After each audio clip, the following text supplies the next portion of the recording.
Shout out Q. Shout out Q.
Shout out Q.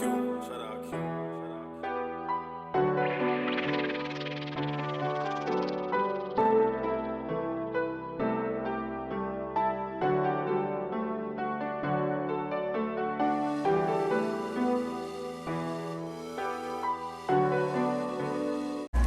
Walt Moody is the sports editor at the Winchester Star for what now, 40 years? Not that long, but getting close to about 9 full, I think. Now, but you've been in the area a while, covering a lot of sports, a lot of apple blossoms, and I mean, the growth of this town. Just talk about what change you've seen and how much this festival means to everybody.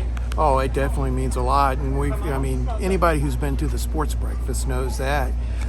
Just in my time here, I've got to see Cal Ripken come to town. I've got to see Marcus Allen come to town. I got to see the King Richard Pitty come to town. There's been so many. Julius Erving, which was my childhood hero, living in Tidewater and following the Virginia Squires. So it's just wonderful that some of the greats that you never expected to interview in your life. I've gotten a chance to do that, and I'm sure the people here who have gotten a chance to meet these just sports legends thought the same thing. You never get to meet these people in your lifetime, and it's what it is. It's so important to get a chance to do that. Two-part question. Your favorite memory from Apple Blossom and your favorite sports guest you've gotten to interview. Probably would be both. The same thing would be Richard Petty. He's just such a good guy. And I got the chance to sit with him for 15 or 20 minutes and pick his brain about NASCAR. And he's just such a genuinely good guy. Plus, he'll tell you what he thinks, which is you don't often get these days in a PC kind of world. So, yeah, meeting Richard Petty will always go down as my favorite for sure. Julius Erving, close second, though. Absolutely. You've been in this business for a while, and this is your last Apple Blossom covering, obviously, but might feel a little bit different you not doing it next year. Am I right? It'll be a little bit different, but, you know, I've been in this business for 40 years, so I've gotten to do a lot of things and see a lot of things over the years, and the thing is it's still fun going out to a ball game, and that they pay me for it is kind of nice too.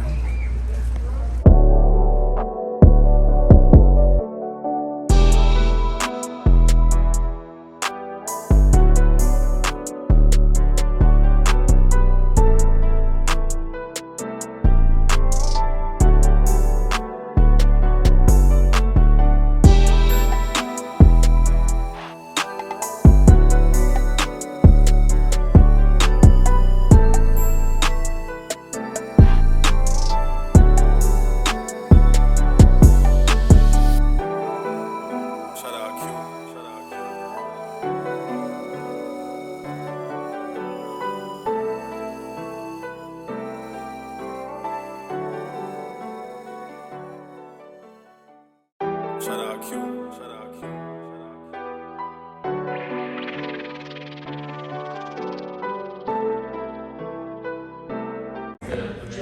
I'm here with Rocky Bleier at the Shenandoah Apple Blossom Festival. Sir, in honor to be with you. Thank you so much for your time. First and foremost, I ask pretty much all the guests this question. Right. How do you like Winchester so far? Oh, it's been beautiful. One, the weather is gorgeous, obviously. Hopefully the rain stays off. But to find this community, I've never been in this area or in the Shenandoah Valley. And just the friendliness of the community, the smallness of the community reminds me somewhat of where I was raised in Wisconsin. A small community, the same, but nature where everybody gets together and supports one another. So I'm very happy to be able to be here, be a part of the festivities.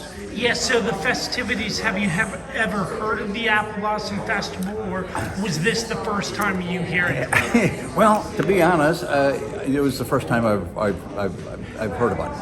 I might have heard about it throughout the years. Somebody might have mentioned it, but not that it made any big impact. But wow, now that I've got some of the history and been here and talked to the people that have lived here and helped put this together, it's a great undertaking and a wonderful thing for the community. Just from a marketing point of view, people come back. It's terrific. And obviously, adding to the long list of Pittsburgh Steelers players who have been here as well. So adding to that list, that must be pretty cool to see how many former Steelers have come through this festival as well. Well, I mean, the interesting thing is, so the question is why? Obviously, just during that period of time within the 70s and, maybe in the 80s and thereafter, but the establishment of the Steelers and a fan base.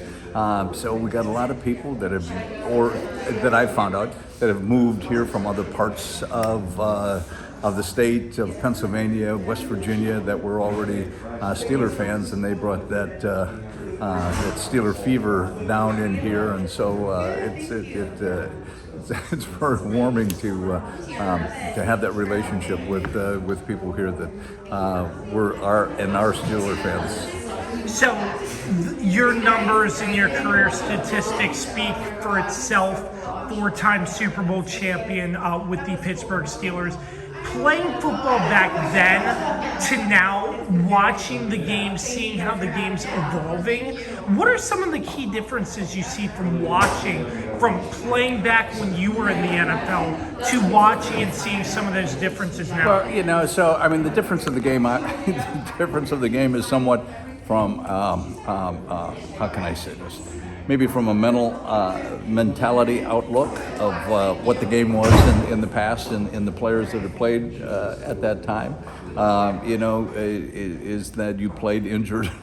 you didn't sit out of a game because of a hamstring or something of that nature. You just taped it up and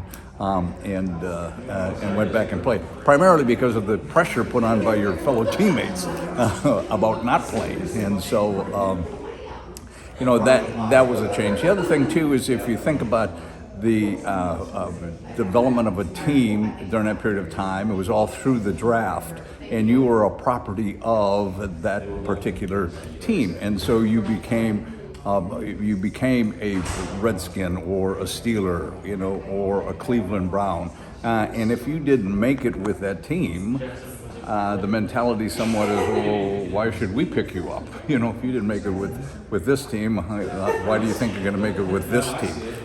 So there was this continuity of building over a period of time where you would play with the same guys over 5, 6, 7 years, maybe longer, depending. And so you got to know their strengths and their weaknesses and how to play. So in today's game, that has changed. Rules have changed.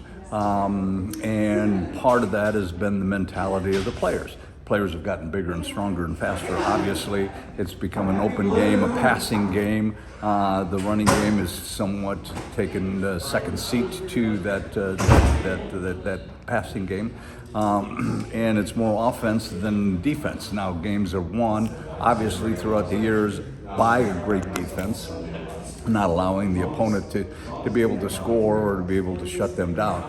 So that has taken place. But with free agency, now your team is made up of players that have come from other teams that have maybe played 3-4 years over here, but maybe play for 2 years with you, then go off to someplace else because of either a contract problem and or maybe an injury problem and or just didn't get along with people and wanted to play someplace else. To develop a team consistently takes time. I have to get to know what my fellow ball players and how they play. So if I'm in that offensive line, it doesn't do me any good. I don't care how much experience you have if we haven't played together over a period of time, so that I know strengths, weaknesses, what needs to be done, and how we play. So that part of the game has changed, and so. But teams have come in with free agents building their teams and so on, and so you really kind of have to wait and see how it all meshes together as the season goes on and how they gel to be able to determine what their success is going to be. So you were a running back for the Steelers, obviously, and sometimes the blocking back for the great Franco Harris. I know there's been like a lot of talk about the running back position and how nowadays it's sort of undervalued. Do you have any thoughts on that? Well, so as we see, the offense has changed. The offense has changed. It becomes more of a passing game, as I had made mention before, than a running game. So you have a one-back offense rather than the two-back offense. The archaic three-back offense doesn't exist anymore, and so that's out of the realm.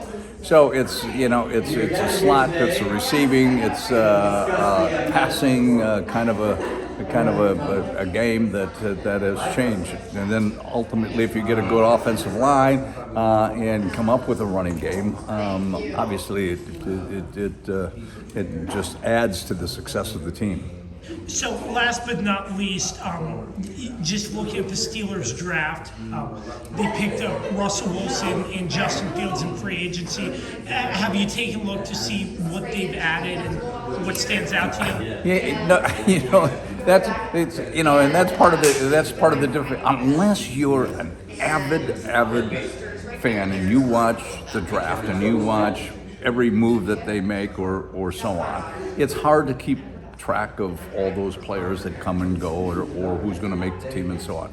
But in this case, so I think what becomes important is the decision and direction of the team in making the decision of getting rid of their quarterbacks that they had and picking up Russell Wilson and picking up the other quarterback that has experience. I slips my mind right offhand. But anyway, I think what they bring will be experience that they haven't had in the past, and hopefully, and maybe it's just a fan's perspective, is that Russell Wilson will maybe bring some leadership that is developed over the past to this team from a quarterback position, and develop maybe whoever they have up and coming in that slot in their mind to be able to be that quarterback. So that's only one of the instances in which they have to concentrate on. The other one is getting an offensive line together and seeing how they work. They've done well in the draft, I think, is very important. They got the personnel that they wanted, and very helpful in this coming season and probably future of the team and building. But what it all boils down to, again, no matter what team, is how badly those individuals want to work, play together, and it's the attitude that they bring to that team that will make the difference in the success or not of this coming season. Former Pittsburgh Steelers running back, great four-time Super Bowl champion Rocky Bleier with me. Appreciate your time. Thank you. Wish you all the best this Apple Blossom. I appreciate it. It's nice to be here. Thank you.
now joined by head coach of Maryland women's basketball team, Brenda Frese. Coach, great honor to be here with you. Thank you for your time. I ask all the celebrity sports guests this question. How do you like Winchester so far? Oh, I love it. First time here, and had always heard a lot about the festival, and I've had a staff member that comes every year. So to see it in person, it's the real deal, and just having a tremendous time. You mentioned at the sports breakfast earlier the fact that you weren't able to get out here because of your recruiting. I know that's probably a busy time, but getting out here now, what has been your favorite part so far? Definitely the people. Just be able to see how much energy and how much fun everybody's having. Looking forward to the parade as well, but just engaging and just meeting so many wonderful people. So, University of Maryland women's basketball just wrapped up your season. Just talk about how you liked this past season for your girls. Yeah, I was really proud of our group. We were able to go to our 14th straight NCAA tournament. And, just a year where, we got better every single game, and, they really came together as a unit. We ended, the Big Ten tournament. We beat the #1 seed. So just a lot of great things. And, now in the off season, you work through, we're adding a lot of new players out of the transfer portal, as well as, 3 really talented freshmen that have all won state titles. So the future is extremely bright. So women's basketball, there has been a spike. Obviously, you mentioned Caitlin Clark came to the Xfinity Center, sold out. But the rise of women's basketball is just exponentially growing. Can I just get your thoughts on that and the rise of women's basketball? It's exciting times around the women's game, and you're starting to see that people aren't just tuning in during the Final Four. They're actually, tuning in earlier, and they're seeing that this product is really, really good.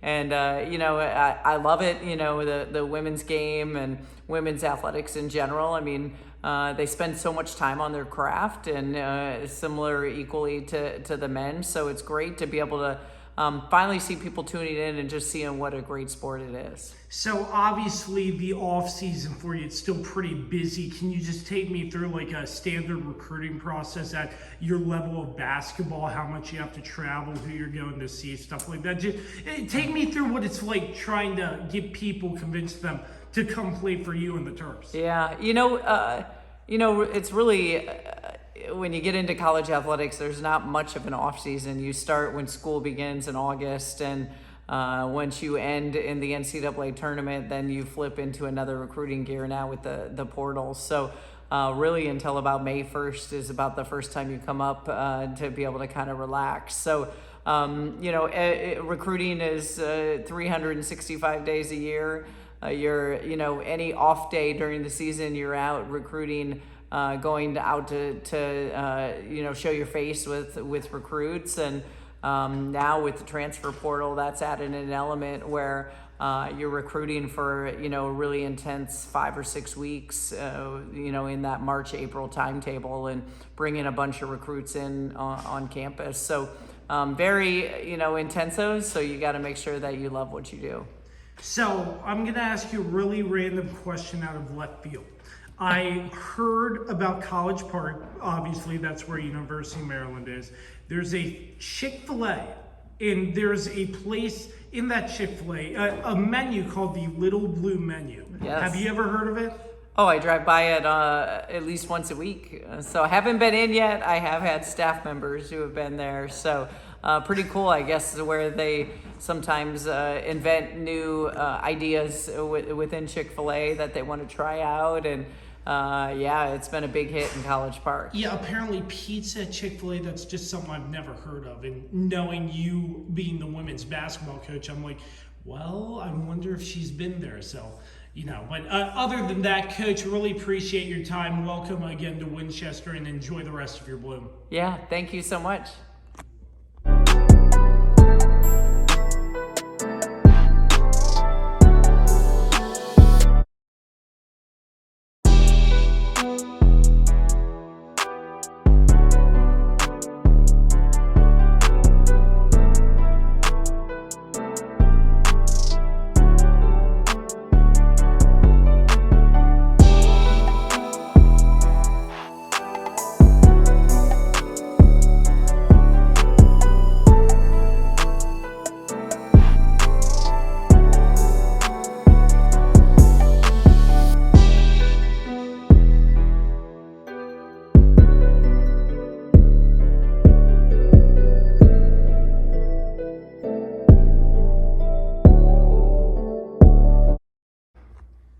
Now joined by legendary NFL quarterback Archie Manning here at Apple Blossom. Mr. Manning, thank you so much for your time first and foremost. The question I'd like to ask everybody, how do you like Winchester so far? I thoroughly enjoyed Winchester. I grew up in a small town, a lot smaller than this, but I love small towns, and this almost seems like the perfect size town. Just impressed. I kind of got a tour when I got here. Then, of course, been involved with all the festivities of the Apple Blossom Festival, which I don't know what's better, the just all the hospitality and the nice people, the food. I hadn't been here but one night. I think I've gained 10 pounds, and but it's just and then somebody called me from New Orleans. And he said, what's it like? What's the Apple Blossom like? I said, it's Mardi Gras. It's their Mardi Gras. So it's been fun. I've enjoyed it. I'm honored to be asked. So did you know anything about the Apple Blossom Festival before getting asked? I didn't. I got a call from a good friend, a lady in Dallas that books people. She used to book me doing some speeches years and years ago, and got a call about this. And I don't travel as much as I used to. I don't get around too good, but it was pretty easy. Jumped on just didn't have to change planes. Jumped on a flight to Dallas and got picked up, not far at all, to Winchester, and I've thoroughly enjoyed my stay. So, favorite part of Winchester in your mind so far out of all the events you've seen? I'm sorry? Your favorite part, favorite event, what stands out to you? I just think when a community comes together, obviously, it's a lot of work to put this on, and volunteer work. And I think it just brings people closer together, a lot of pride in the community. I'm honored. I'm really honored to be here with Coach Brenda, Rocky Bleier, who I hadn't seen in a long time. And this is the 100th year of that. So I'm honored to be part of it. So obviously, way back in the day, playing quarterback, I'd just like to get your thoughts on back then when you were playing, the evolution of football to now. Just your thoughts. Big changes. The players, bigger, stronger, faster, obviously. The game is more complex. In my day, Rocky was in the league same time I was. He was a little earlier than me, but as quarterbacks, we called our own plays. Now, I'm not saying quarterbacks today can't call their own plays. They all of them could, but the game is so sophisticated, and there's so much substitution going on, specialization going on, that it has to be called from upstairs. So that part of it's different. The complexity of defenses now, really smart people, in my opinion, are the defensive coordinators. They do so many complicated things. A lot of it built around blitzing. And so it's the cerebral part of the game, the mental part of the game is terribly important, not only to the quarterbacks, but to other people too. You can't, dumb people will get you beat. And you got to use your head in this game. So, but it's a great game. People watch it, people enjoy it, people pay a lot of money for tickets. It's exciting, and it's been a thrill for me to be part of it. I didn't try to raise my sons to be NFL players, but they liked it at a young age. They played it, and they were fortunate enough, two of them were fortunate enough to play it at the high level, so that's been enjoyable. Obviously, Peyton and Eli going pro as well. Back in your time in a quarterback to maybe when your sons Peyton and Eli played, do you think the playbooks got bigger, or what have you seen from that? Yeah, it's bigger. It's bigger, and the defenses they're going to go. I can remember as I was a rookie, and I had a pretty big transition to make. In college, I played in a real college system of sprint out pass, bootleg, little roll out. We didn't really drop back much. So I had to kind of learn to be a drop back quarterback. There were 9 coverages. There were 9 coverages that I had to learn.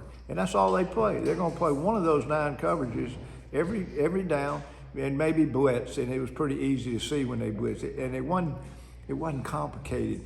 The same 11 guys that were playing on first down, 1st and 10, if you got to 3rd and 15, it's the same 11 guys. There's no substitution going on. And we didn't substitute. We always had 2 backs. We had a tight end, had 2 receivers. So the game changed so much where you got nose guards that they don't play 10, 12 plays a game. They just play on first down. Then you substitute. Then you bring 6 defensive backs, 7 defensive backs. You got edge rushers. So the specialization is there. Offense kind of had to do the same thing where you go with 4 receivers, 5 receivers. The fullback's kind of a dinosaur now. You don't see a fullback in pro football very much anymore. So yeah, a lot of changes. So obviously, I would assume you get to sit down and watch a lot of football. Obviously, Peyton's Places, the Manning Cast on Monday Night Football. Just your thoughts on that? Well, yeah, my wife and I, we watch the Manning Cast. We kind of have fun. Just I'm always kind of curious who their guests are going to be, and every now and then my wife will text. Of course, we know the Omaha production guy. She'll text one of them if Peyton's hair is out of line or he needs to pull his T-shirt up or something like that. Which they like that. They liked it one night when I got on Eli for using bad grammar, and yeah. So we try to have a little fun with it too. They have really enjoyed that. They've had a lot of fun. I think it's going to get even better. You know, I think a good chance Coach Belichick's going to be on with them this year. I think they've kind of worked on improving the guests, but just getting guests on there that the public is going to enjoy, that's fun, and is going to do some things to help the show out. But I frankly, I'm fine when there's not guests on, and Peyton and Eli just kind of talk football, and I think people enjoy that. Have they had you on yet? Pardon me? Have they had you on I yet? was one time. First year I was on just briefly. I don't need to be on. I don't need to be on. It would have been fun. It's just very interesting to see them going back and forth. It just adds a little element to football instead of just the main broadcast. Yeah, I think the brotherly thing, and Eli gives Peyton a hard time. Eli gets on the Eagle fans a little bit, and I think it's all in fun. Eli goes down to his basement to do it, and Peyton goes just right down the street to his neighbor's man cave. And Eli said, I was doing a public appearance with Eli not long ago, and they asked him about it. He said, I just can't believe, they pay me to go sit down in my basement, watch a football game, and make fun of my brother. I mean, he said it's just a lot of fun. And obviously, Peyton's Places too, a very good series on ESPN Plus. I will bring up this episode where Peyton came to DC, and a good friend of mine, a friend of the podcast, Mark Mesley, kicked with him on the National Mall. Okay. Do you recall that one? Did you see that one? Yeah, I saw them all. He worked hard on those, and the first year they did them, and they had some. I thought just some really fun things. When they were at Notre Dame. I saw one the other day where he had Pat McAfee talking about the coffin corner, and they had Pat in the hearse coming down and everything. Threw that ball off the building that Chris Carter called. It was unbelievable. I mean, so they worked hard on those, and I think people enjoyed it because it was different. Yeah, absolutely. Well, Archie, really appreciate your time with me here on the Kirby on Sports podcast, and welcome to Winchester once again, and I wish you a very happy rest of your bloom. Thanks so much. I've enjoyed being in Winchester at the Apple Blossom Festival.